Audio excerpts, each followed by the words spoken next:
کہ وائرس میں ہم نے اجتماع سے بچنا ہے، اور کون سا اجتماع ہے جس میں ہم حتی الامکان بچ سکتے ہیں، اور کون سا ایسا اجتماع یا اکٹھ ہے جہاں پر جائے بغیر ہمارا گزارا نہیں ہے۔ ان میں ایک مسجد میں وہ سبزی منڈی بھی ہے۔ لیکن اگر آپ وائرس کے ماحول میں سبزی منڈی نہیں جاؤ گے، سبزی خرید کر نہیں پکاؤ گے، بیوی بچوں کو نہیں کھلاؤ گے، جسم میں توانائی اور جان میں جان نہیں آئے گی، تو حکومت سے اختلاف کر کے مسجدوں میں جانے کی ضد کیسے کرو گے؟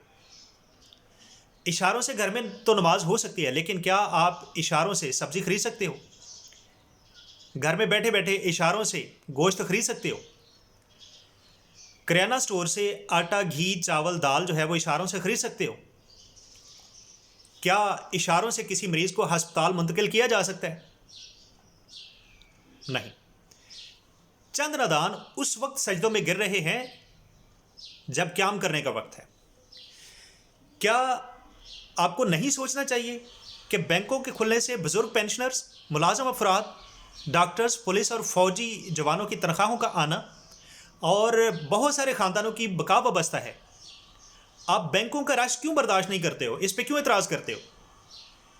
اشاروں سے نماز تو ہو سکتی ہے، لیکن کیا آپ لوگ اشاروں سے گھر گھر پیسے پہنچا سکتے ہو؟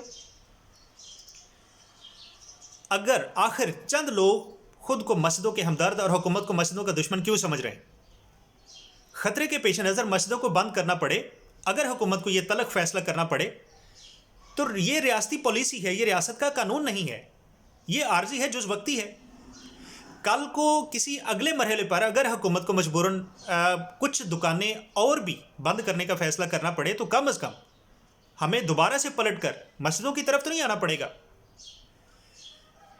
مجھے بڑا دکھ ہوتا ہے کہ ایسے لوگ پاکستان میں عید کی ایک نماز پڑھا نہیں سکے آج تک، اور اعتراض کرتے ہیں حکومت کی پالیسی پر۔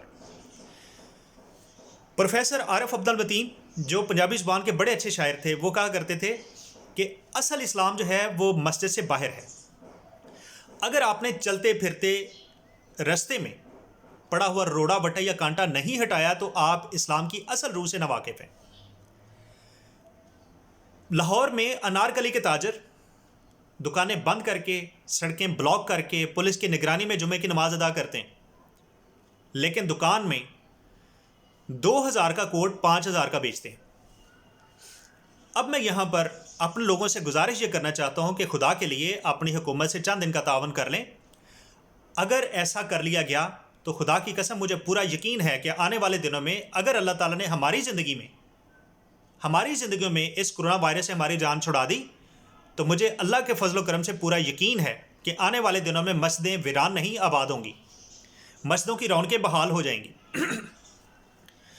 ہم فرض کر لیتے ہیں کہ اگر کبھی کسی وقت کوئی دہشت گرد مسجد میں نمازیوں کو یرغمال بنا لے، جیسا کہ دہشت گردی کے خلاف جنگ میں بہت ہو چکا، اکثر ہو چکا، تو مجھے بتائیں کہ اس مسجد کی حرمت کو اور نمازیوں کو بچانے کے لیے کیا دوسری مسجد کے نمازی جائیں گے؟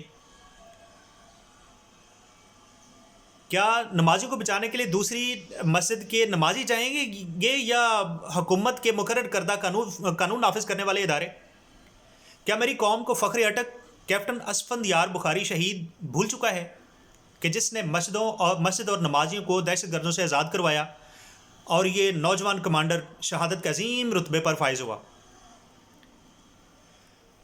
ہم جیسے لوگوں کو یا ہمارے لوگوں کو یہ جو چند افراد جو اعتراض کرتے ہیں اور وہ بلا جواز ہے، آپ حضرت عمر رضی اللہ تعالیٰ عنہ کی گلیوں میں گشت کر کے حالات معلوم کرنے والی روایت کی طرف کیوں نہیں آتے ہو کہ جب ایک بار انہوں نے سنا کہ بچے بھوکے ہیں اور ماں نے دیگچی میں روڑے وٹے ڈال کر چولہے پر چڑھا رکھی ہے، بھوک اور پیاس سے بلکتے ہوئے بچوں کو تسلی دے رہی ہے کہ بچوں آپ سو جاؤ، جیسے ہی کھانا پک جائے گا میں آپ کو جگا دوں گی۔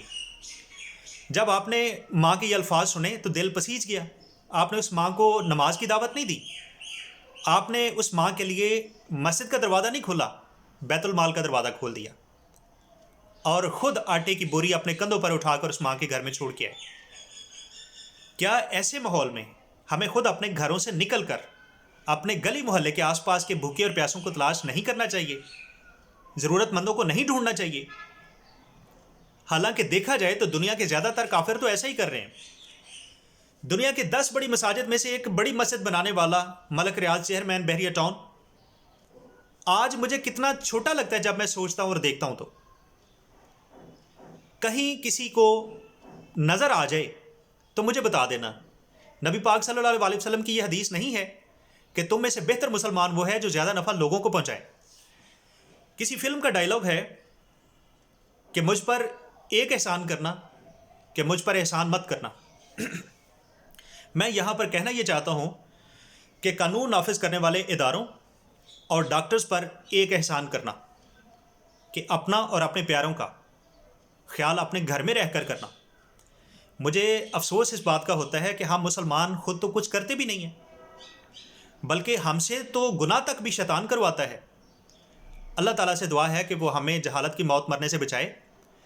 فی الوقت اپنی حکومت کا ساتھ دینا، حکومتی پالیسیوں کو سمجھنا، اس کا مقصد صرف اور صرف اپنے عوام کو اس بہت بڑے نقصان سے بچانا ہے. اللہ تعالیٰ پاکستان کا حامی و ناصر ہو. پاکستان پائندہ باد. Thank you.